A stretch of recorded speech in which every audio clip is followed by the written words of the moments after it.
The story goes, Jamie, that you called up Cameron and you just said, Cameron, hey, you want to come have a little fun? You want to do this? So why was now the time to do that? Well, I'll say this, it wasn't quite like that. It was very humble, very respectful, her body of work, and asking her to, because someone had filled me in on, you know, and she'll fill you in on how her life was. So we wanted to be humble and we wanted to make sure that we didn't make a mistake by having her come back. But Cameron, was there an itch to come back? Did you actually have that itch? So, you know, it'd been 10 years, I hadn't made a movie. COVID had happened. It was about a year after everybody was getting back to the world in a real way. And this opportunity was put in front of me, and it started a conversation with my husband, with Benj and I, about whether or not maybe this is something that could be great for our family, you know? And the only way that I could consider it, the only reason I brought it to the table was because first and foremost, I knew that from the films that, you know, Jamie and I have done together before, I knew that I was, first off, very obviously the most talented man in show business.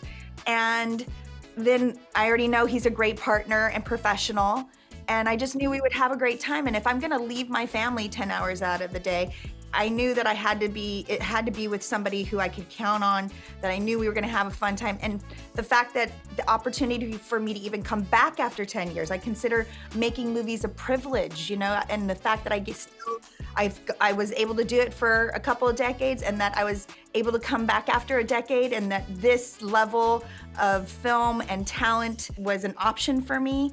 I felt so privileged and honored, and I just said, yeah, let's go, let's do it.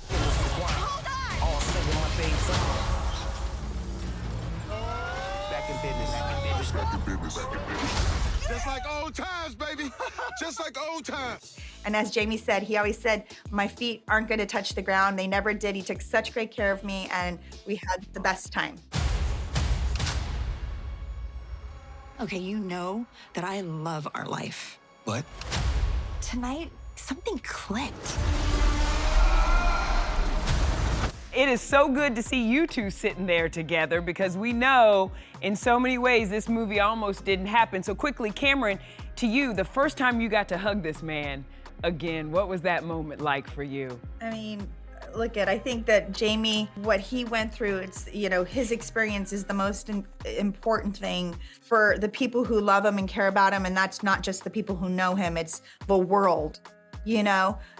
You see him and, you know, you can't help but to cry. And he's like, he actually says, all the people that just come up to him and start crying. I did at the Golden Globes. I did. I went and said, I just gotta hug this man. Golden Globe, we cried, baby. Oh, baby. Oh, Lord. I was almost gone, baby. Lord. That's the thing. I'm glad, though, to sort of get through, and now we'll hear that, and I tell people all the time, even with my special, I say, hey, that was a special to get through. That was something for you guys to get through. He said, he's having a brain bleed that's led to a stroke. It's hard to say, knock, knock, who's there, right after what I went through. So that might get through, but it's so great to get on the other side, man, and everything just looks so great. And our moment when I saw you, man, Jamie, I was like, I just gotta put my arms around this man and hug him, man. Yeah, you You're said right. that too, and that I just had hit me to. because I had on a lot of foundation. What? What happened? For the first time in a really long time, I felt alive again. I felt like the bitch again.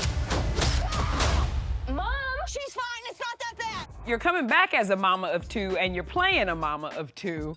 So I wonder, do your kids at home, do they even know what you do? Do they get it? Have they seen Shrek or anything? They're young. I don't think they really understand at this age what, you know, any of it means, really, you know? And Jamie says this all the time about, you know, his kids, and I think it's so great. I mean, he's such a great father. He's such a present father. He always said, I just want my kids to be, like, they gotta just be kids for as long as they can, you know? And I think that's so great. I agree so much in that philosophy. Well, Jamie, you gave Annalise a little shout out in the movie. I caught it. You know, your daughter's best friend. Up there, right? She wanted to go to Annalise's house all the time. Yeah. So did Annalise know this, or was that you wanted to just give her a little nod? She knew. I thought it was so cool, and it was Seth. You know, he put her name in there, and she said, "Dad, is saying my name?" I said, "Yeah, they got your name up in there." You know what I'm saying? Just when you can give them moments like that, you know, that's everything, man. When she could tell her friends, "Yo, wait till you hear what the friend's name." You know what I'm saying? So she's had a couple of cool things, and even in my special, her playing the guitar.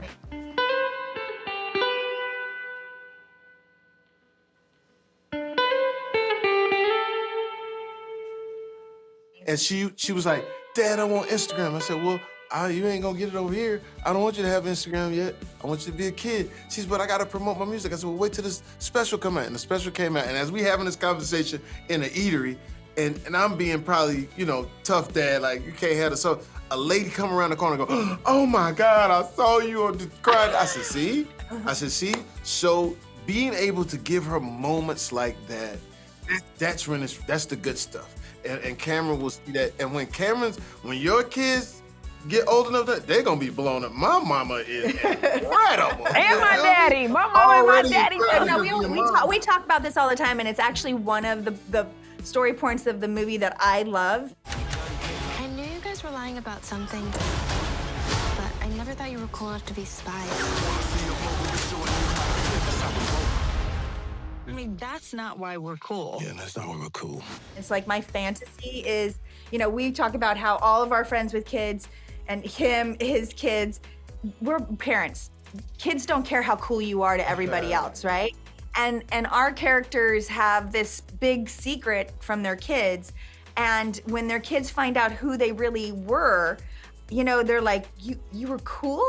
And it's my fantasy to have like parents sitting on the couch with their teenage kids where halfway through the kids look at the parents and go like, "So wait, you were a human being before me and you did cool shit. Like, can you tell me about that?" And that the kids might actually believe their parents. You know what I mean? Exactly. And that might start this dialogue and an understanding between them that they might not have had otherwise. So. Well, you guys, you know I appreciate you always. Jamie, you are a friend. Cameron, you've been my girlfriend in my head for a long time, honey. We've been hanging out, kicking it in my head for the longest. So I've had the greatest time with you girls, so you know. I appreciate it. See y'all later. Thank you so much. Thank you. All right. You know that if I didn't have superior inner thigh strength, he would be dead. On sight, I give you the green light. Your inner thigh saved my life.